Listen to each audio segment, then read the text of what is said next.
o meu campo de estudo sempre foi antiguidade, né? Eu passei 41 anos na universidade como professor de grego antigo, e agora eu voltei para mais antigo ainda, voltei para 2.000 anos antes dos gregos, né? Que eu tenho trabalhado com Mesopotâmia.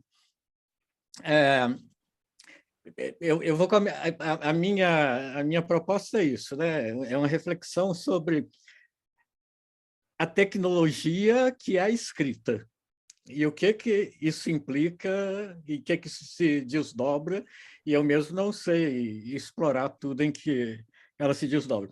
Eu vou começar contando uma história, tá? Lá na época que o César é reitor, né, a universidade começou a trabalhar com as comunidades indígenas de Minas Gerais. E isso desdobrou naquele curso de formação de professores indígenas, né, na Faculdade de Educação. E um dia, uma das coordenadoras, né, a Marinês de Almeida, da minha escola, me convidou para ir lá fazer uma conferência num dos ciclos lá dos cursos para os professores indígenas. Minha primeira reação foi dizer para ela, mas eu não mexo com nada de cultura indígena. E a resposta foi muito boa. Ela falou, não, eles estão na universidade, eles não vêm aqui para estudar cultura indígena, eles estão formando professores. Eu quero que você vá lá falar dos gregos. Falei, então tá bom, então eu vou lá falar dos gregos. E ela disse que era interessante porque eles estavam no processo, alguns de criar a escrita para as próprias línguas, mas nesse processo, inclusive, de nas escolas ensinar a escrever nas várias línguas ali das várias comunidades. Bom, aquela época era a época de retroprojetor, né, que eu achava tão fácil fazer assim rápido uma coisa. Então, eu levei uma transparência com 2 frases só. Um verso de Homero, né, que é uma fórmula que repete muito, fulano disse essas palavras aladas. E me interessava, nesse caso, comentar que isso não é uma bela imagem, isso é uma coisa muito concreta, que o discurso voa da boca de quem fala para o ouvido de quem escuta.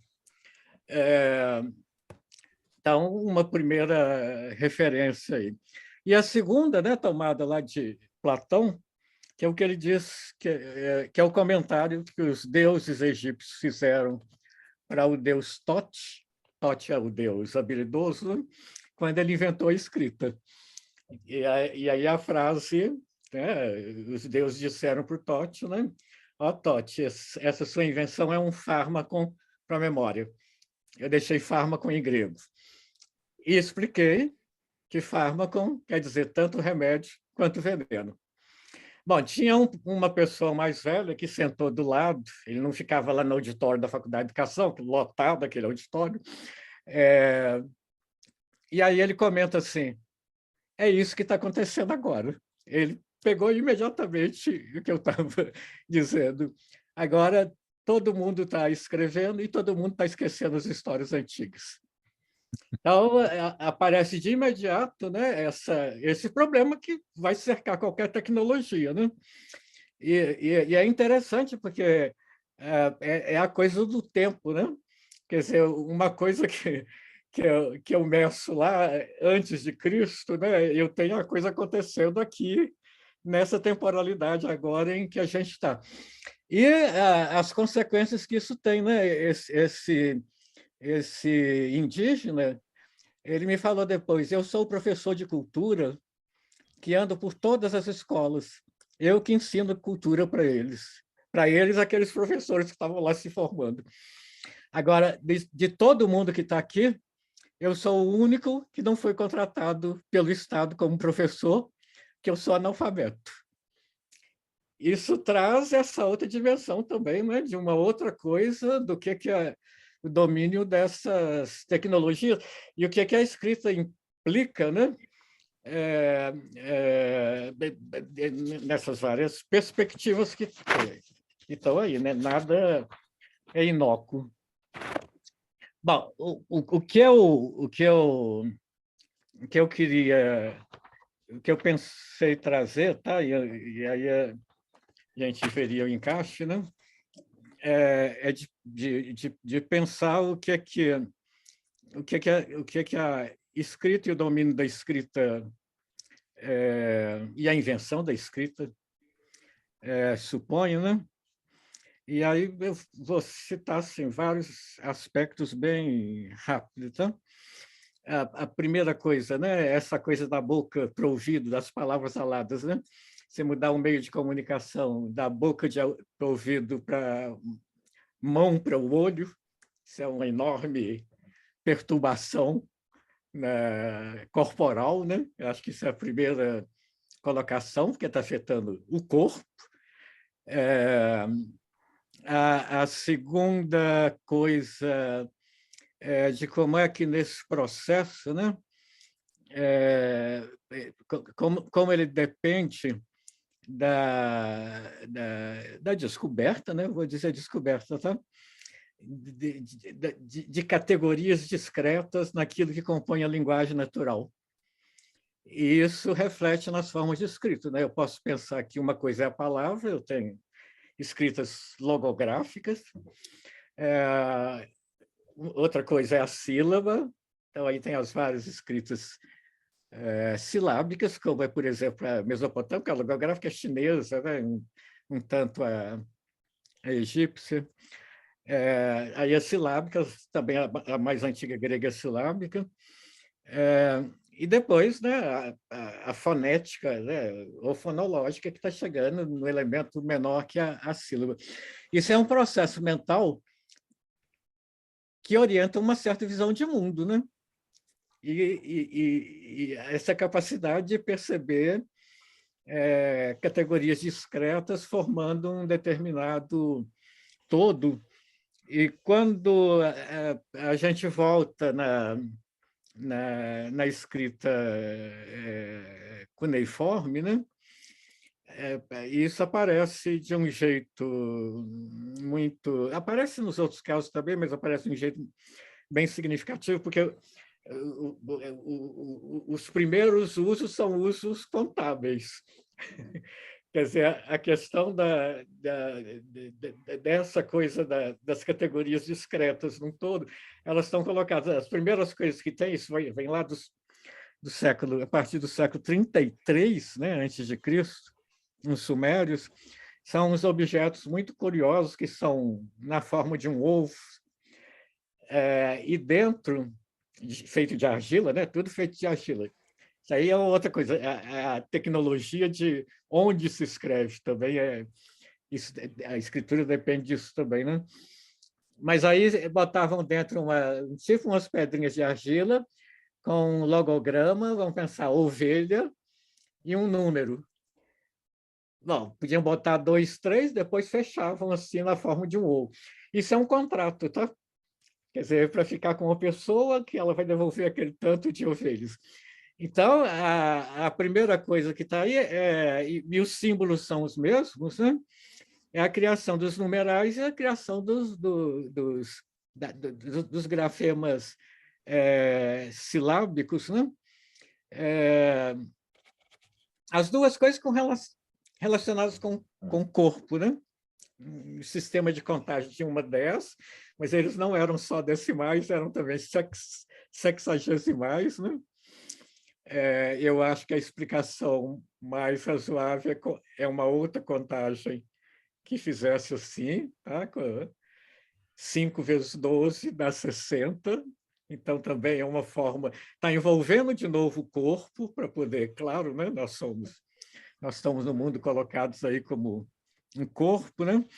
E a terceira coisa, que um uso muito primeiro também, foi a elaboração de listas sobre os deuses do céu, os deuses da terra, os deuses do Senhor, lista de pedras, listas de plantas. Quer dizer, tem uma coisa aí que eu estou voltando, né, nessa coisa do discernimento das categorias, né, desse seccionamento do mundo, que vai produzindo isso aí, que é a primeira formulação, inclusive, de um discurso científico, né? Bom, basicamente é isso. Agora eu queria terminar voltando de novo, contando de novo uma experiência, né? Há umas 3 semanas ou um mês, o Ailton Krenak tomou posse na Academia Mineira de Letras. Foi uma posse muito legal. E ele fez lá um discurso muito interessante. E ele falou, os Krenak estão na beirada do Rio Doce, né? Na margem do Rio Doce, e ele falou o seguinte sobre o Rio Doce. Ele falou assim, bom, nós chamamos o que vocês chamam de Rio Doce, nós chamamos de... E ele falou o nome, então um nome próprio. Aí ele disse, o nome do Rio Doce, nós pensamos que ele é o nosso avô. E a terceira contestação, ele fala assim, nosso avô morreu. Eu nunca ouvi ninguém falar de uma forma tão impactante e significativa sobre o que aconteceu com o Rio Doce a partir daquela barragem lá de Mariana, né? Bom, aí nós temos essa coisa que o Viveiros de Castro chamou de perspectivismo indígena, né? Eu acho que isso é importante para a gente ter perspectiva e que tem uma abordagem comum, muitas vezes assim, folclórica, né? Acham que uma árvore, um rio, uma montanha, eles são entidades vivas e pessoais, né? É uma ideia que aparecia muito na Mesopotâmia, tá? Tem estudos que fazem essa comparação. Estava lá nos gregos, né? A ideia de physis, né? A ideia de natureza. Phia, em grego, é gerar, né? Quer dizer, a natureza está sendo pensada como geração. Então, esse processo, geração, a vida e depois a morte no processo aí, circular. E aí eu li uma coisa também que eu acho que é para pensar na internet, alguém colocando na internet, então, que se a gente acha estranho que os índios considerem o rio, a ave, a montanha, e seja lá o que os elementos da natureza, como pessoas, a gente devia estranhar também que a gente considere o mercado do mesmo jeito. Que o mercado diz isso, o mercado diz aquilo. Aliás, o mercado hoje em dia tem sentimentos, né? O mercado está nervoso, esperando qual vai ser a proposta econômica do governo. O mercado gostou, não gostou de tal coisa. Bom, e nós sabemos o que isso significa, né? Tá? Da mesma forma que dizer o impacto que tem dizer que o Rio Doce é nosso avô e nosso avô morreu, isso é uma coisa concreta que está acontecendo dentro do mundo. E o mercado também. Quer dizer, tem essa...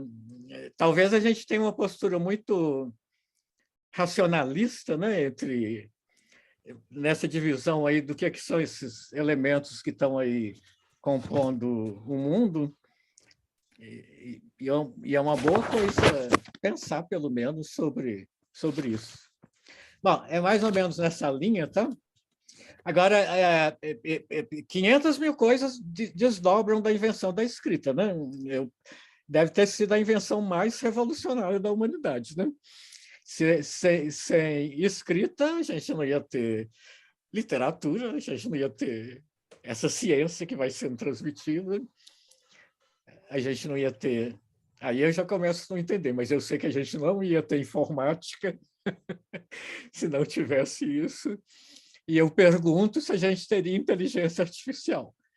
Se não tivesse justamente esse processo que a escrita fez com a linguagem humana, e com tudo isso, né? Passar do ouvido da boca para a mão, desenhar o símbolo, fazer tudo isso e aplicar um significado. Eu espero que isso faça sentido aí para tudo isso que a gente está propondo.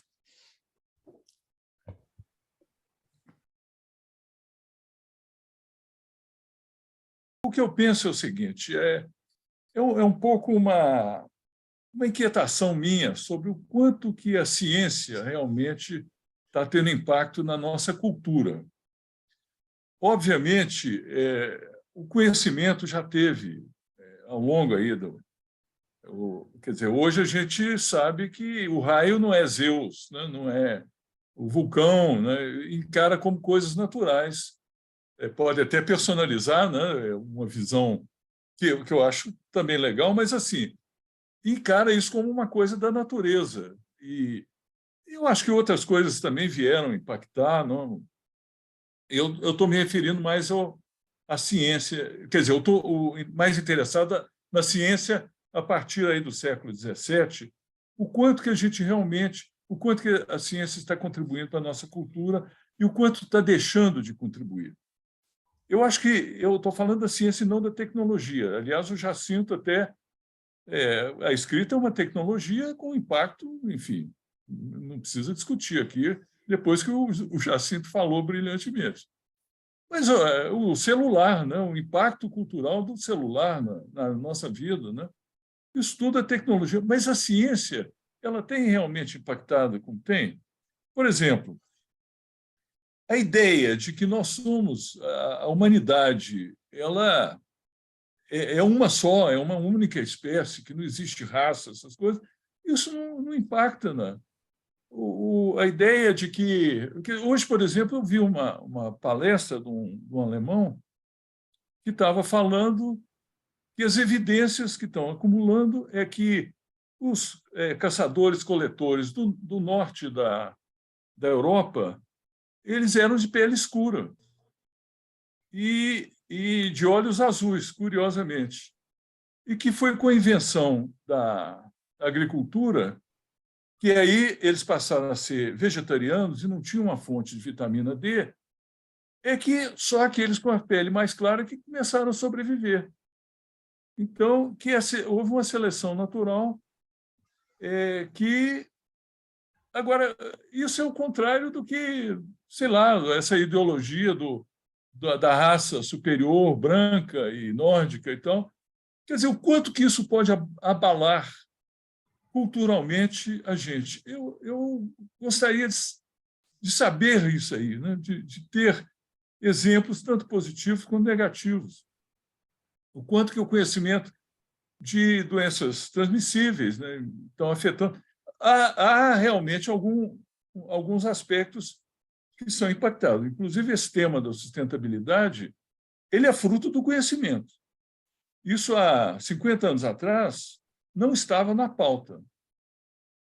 Foram a ciência que vem martelando isso aí ao longo desses anos e hoje já está na pauta da ONU, enfim. Isso é um impacto cultural da ciência, né? Tem os impactos também que levaram ao problema, né? Mas, enfim, eu gostaria de saber, entender um pouco mais, até porque quando a gente fala aí, né, da importância da ciência, um dos aspectos que é ressaltado é a gente conhecer melhor a natureza, conhecer melhor a gente mesmo, mas o quanto que isso efetivamente está compactando e quais são os limites, por que algumas coisas impactam e outras não, são questões que eu gostaria muito de entender. Então, basicamente, essa que é a minha ideia, mais uma inquietação, né? Eu vejo assim como uma possibilidade, já que eu até mencionei aí que o próprio conhecimento científico tem impactado nessa cultura sobre a questão da sustentabilidade, eu talvez possa contribuir um pouco aí. Mas eu tenho interesse, além disso, que pode ser feito independente do projeto aqui do IAT. Né? Eu acho que a gente também não precisa ficar amarrado a umas coisas às outras. Né? Então, é basicamente isso que eu gostaria de apresentar e, enfim, estou aí sujeito a discussões e principalmente contribuições aí para essa minha inquietação.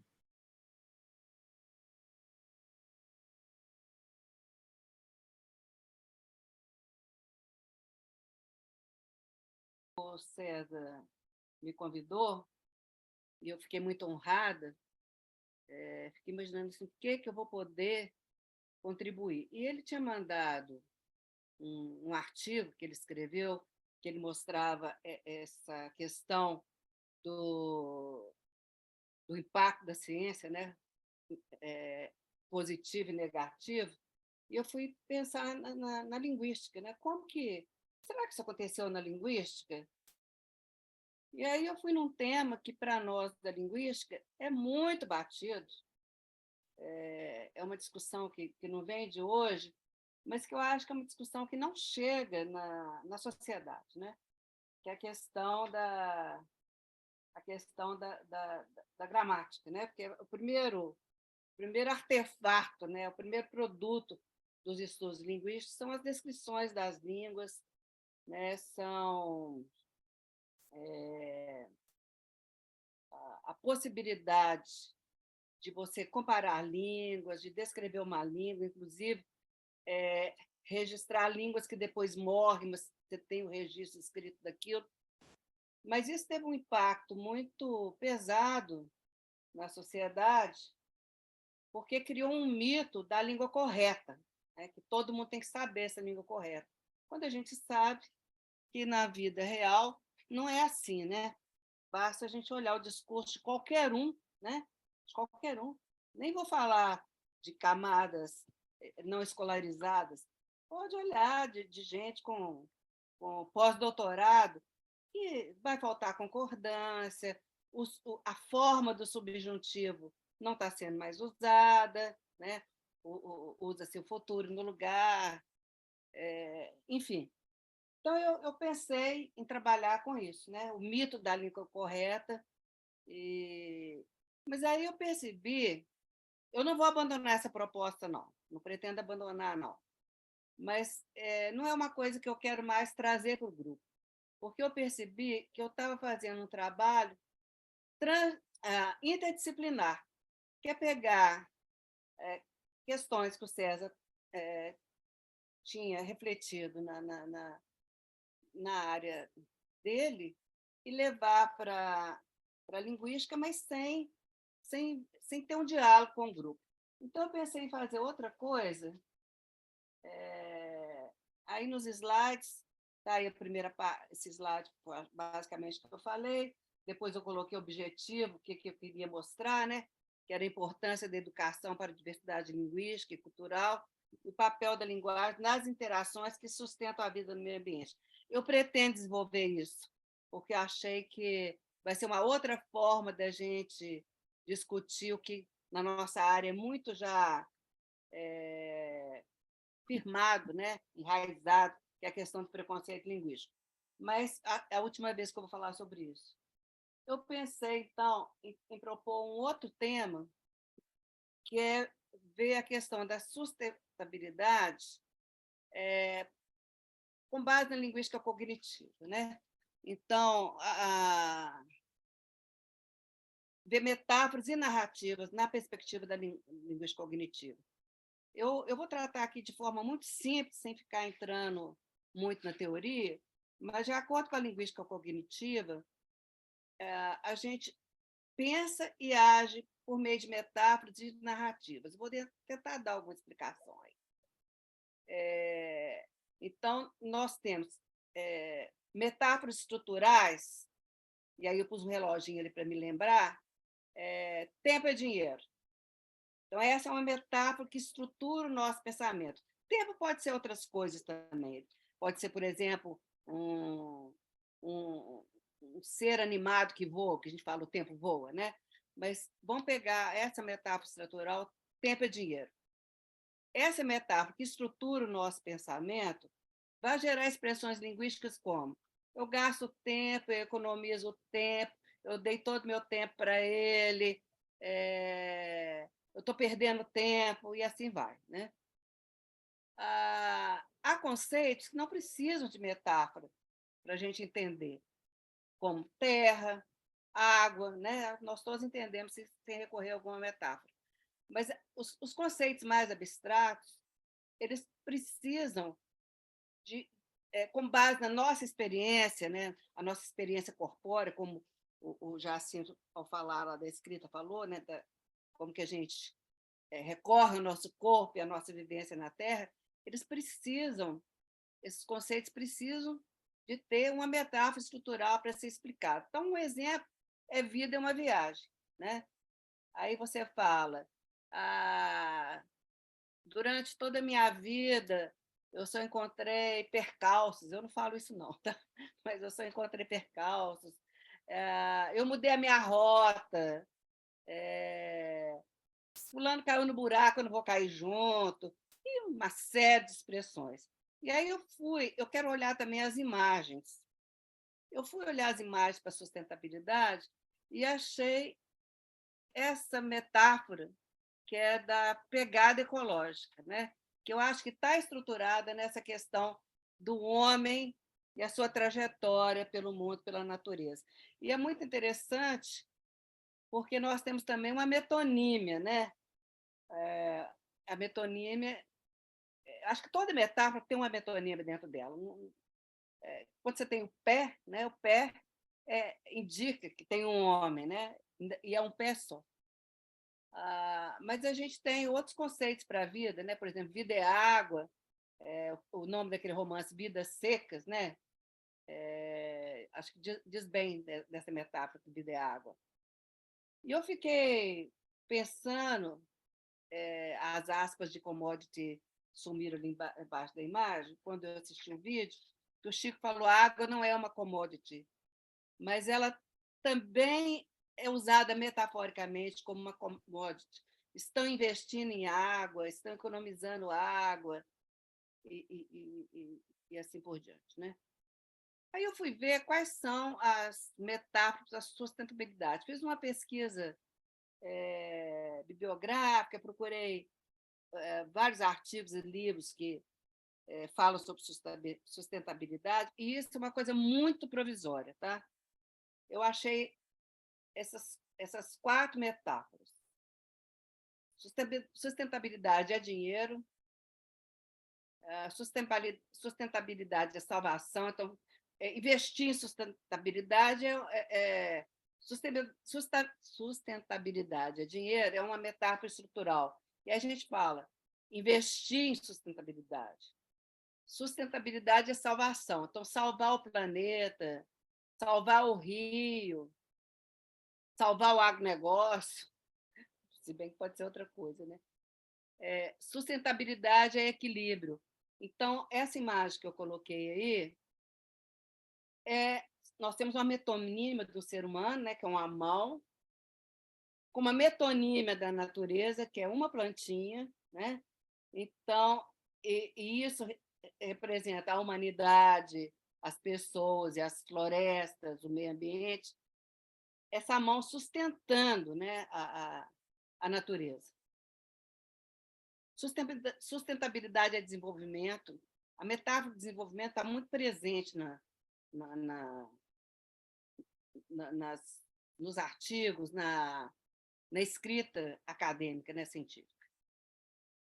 Então, além das metáforas, nessa perspectiva cognitiva, a gente também projeta histórias, mitos, provérbios,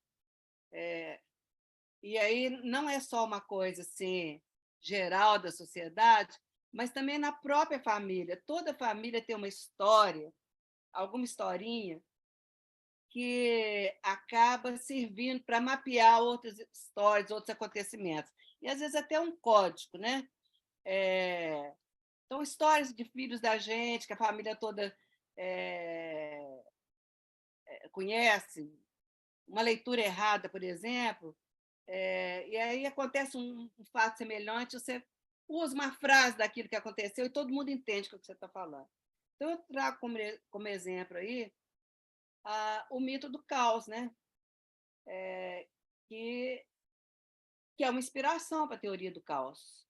Eu acho que se a gente lê o mito, eu estou até com ele aqui do lado, mas eu vou poupar vocês disso. Na época que eu estava investigando um pouco sobre isso, até pedi ajuda para o Jacinto, mas o mito explica, ler o mito e ler a teoria do caos, a gente vê muita identidade. Então, vamos para o próximo. O que eu fiz, só para vocês terem uma ideia? Eu fui ao vídeo, vi mais de uma vez o vídeo, voltei a algumas das falas da semana passada, e vi, por exemplo, que o Alfredo usa muito, né? Parece que é a meta dele, essa questão do corte epistêmico, né? Ele quer um novo paradigma. E quando eu falo em corte epistêmico, eu tenho aí uma metáfora. Eu estou vendo a ciência como um tecido que eu corto, ou como uma estrada, que eu corto uma estrada. Agora, os efeitos dos desastres com essas chuvas, as estradas estão sendo divididas, cortar é dividir, seccionar, separar. Né? Então, corte epistêmico é uma metáfora. O Figueiras falou que era um transgressor epistemológico. Então, a metáfora de ciência que está por detrás disso, gente, olha, eu dou o direito de vocês discordarem, porque isso é um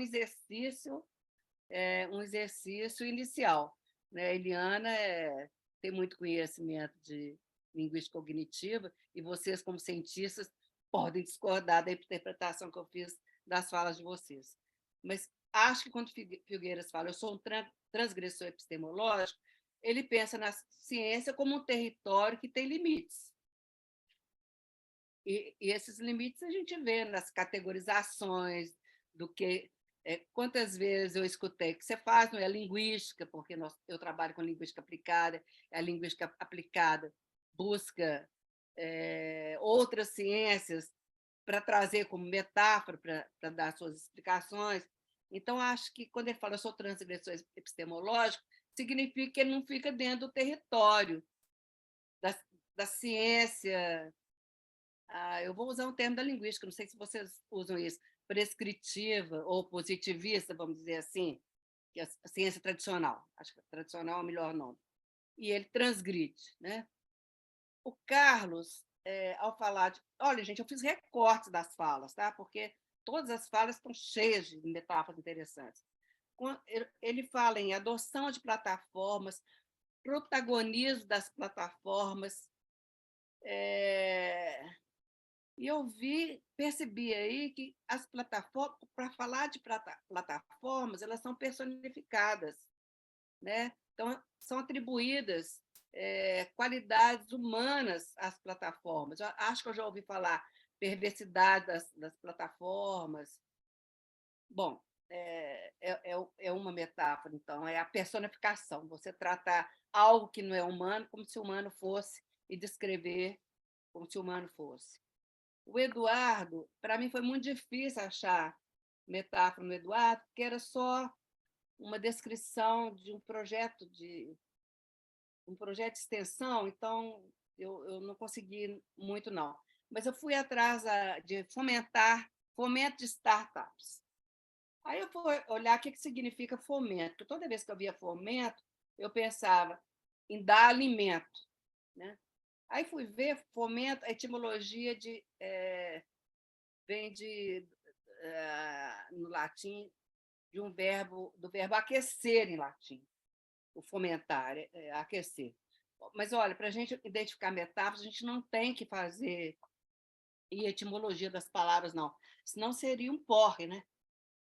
A língua evolui e algumas dessas metáforas, elas se transformam em...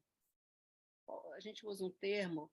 Antigamente falava-se metáforas mortas, né? Mas elas se calcificam na língua de tal forma que você não vê mais como metáfora. Mas fomentar startups pode significar estimular, auxiliar, não é? Mas eu acho que aquecer também faz sentido, né? Você aquece o mercado. Então, foi a metáfora que eu vi na fala do Eduardo, que eu consegui tirar, foi essa. E aí, vamos para o César.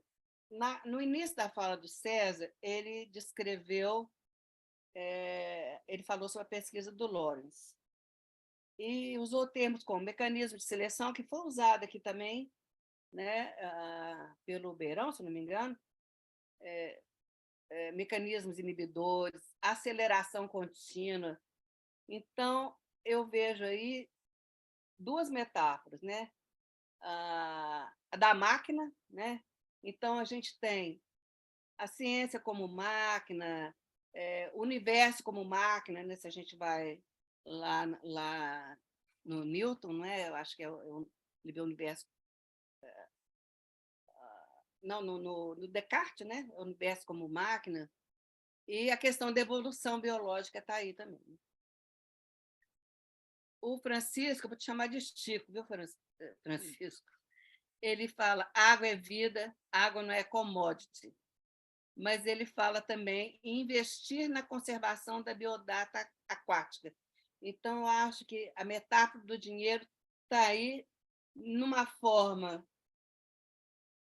Depois, Chico, você me fala se eu estou certa. Que o Chico rejeita, porque não é o que nós todos queremos, né? Mas, ao mesmo tempo, ela aparece em investir na conservação da biodata. Eu acho que a metáfora do dinheiro está aí. Nós Pera, usa. Oi, Chico. perdão, é biota. A biota, claro. Biota, isso. Biodata é a nossa biografia. Desculpa. É isso mesmo, biota.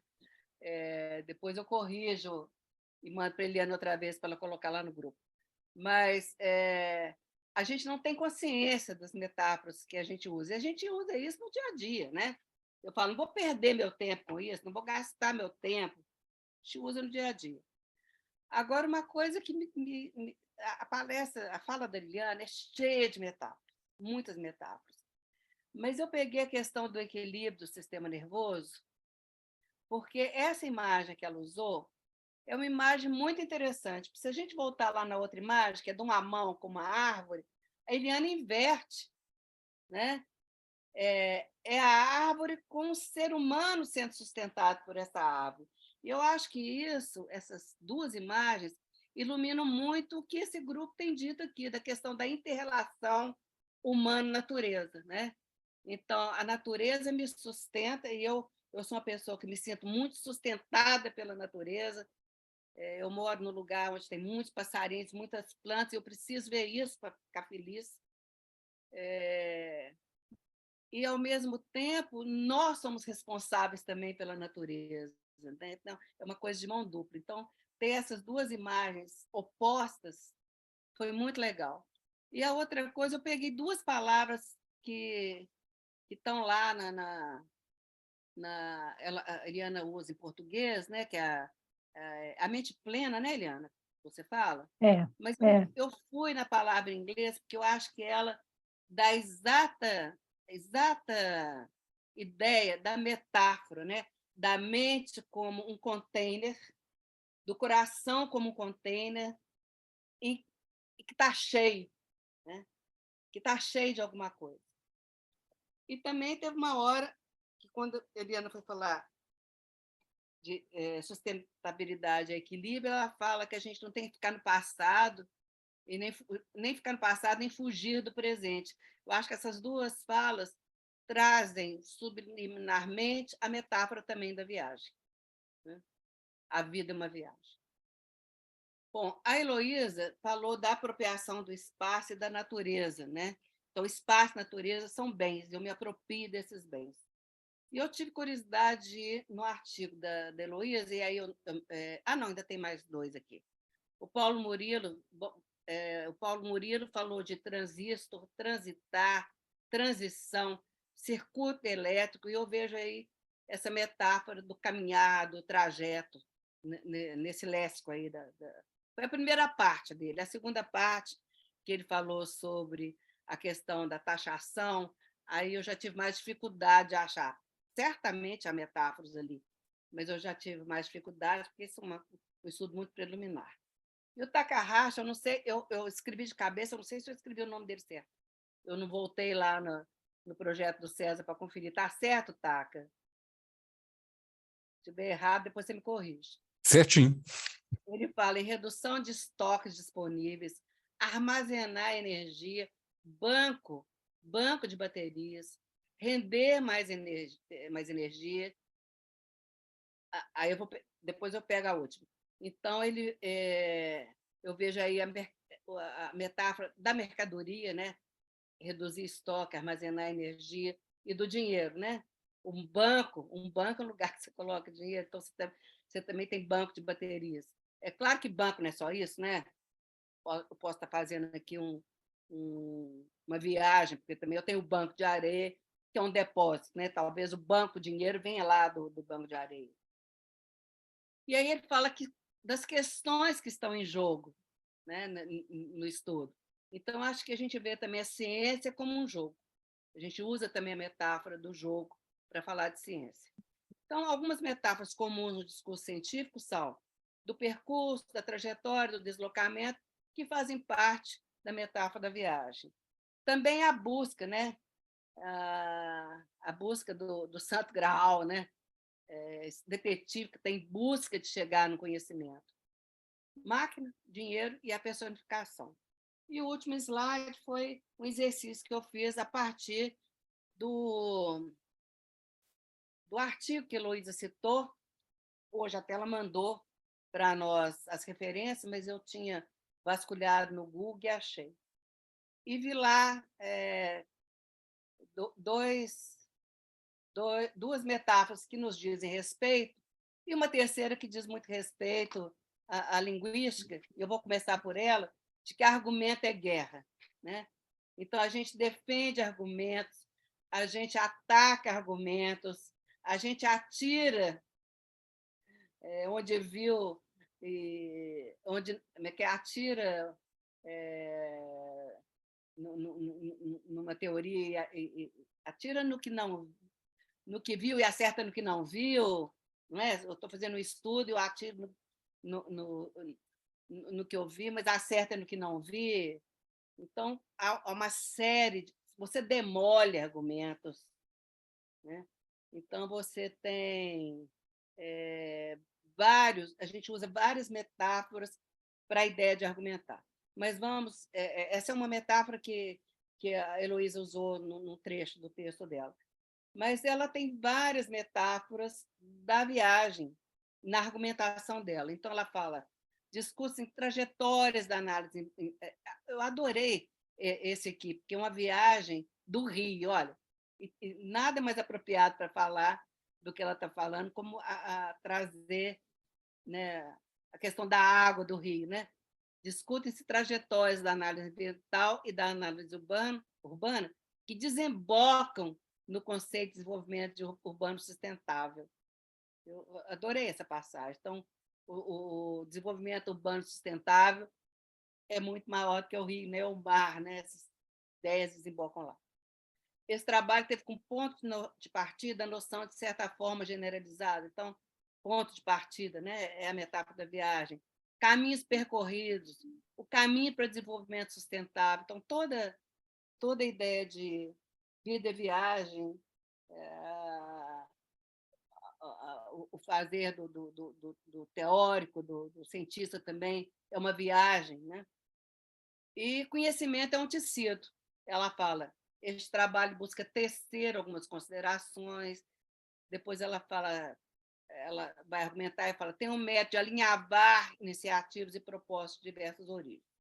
Bom, gente, eu não sei se com esse trabalho eu vou conseguir ser transdisciplinar, mas é a proposta que eu trago para vocês avaliarem. Obrigada, viu?